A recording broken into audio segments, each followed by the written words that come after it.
Have you ever been like, how the hell is a narcissist even a narcissist? Like, why the fuck do they act the way they do? Sorry, I just vacuumed my room. Well, that's a very good question, and I am going to talk about it.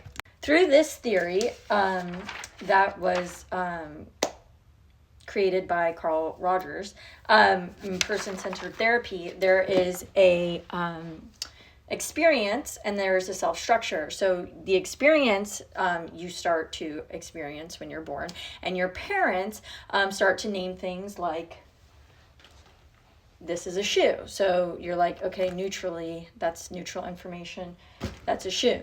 But then they start to interject their judgments onto you. And so they might say, that's nasty, that's dirty, etc., etc.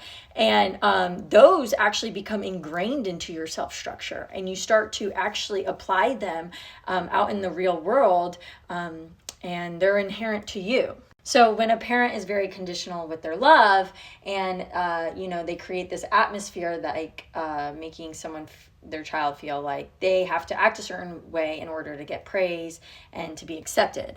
And so since these become inherent to someone's self-structure, like a narcissist, then they start to have a very limited, confined belief on life.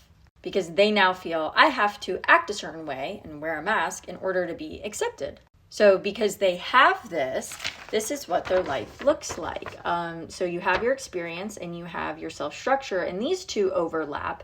And they're supposed to look as broadly as this because they're supposed to have flexibility in the environment and reality one lives in. And so when they don't have that flexibility, then it becomes extremely small. And when it's extremely small, the narcissist has to block out experiences that are opposite or opposing their beliefs of life, because their self-structure can no longer accommodate that opposing experience. So experiences that contradict that self-structure and that core identity are denied. They become so distorted that those experiences cannot be true.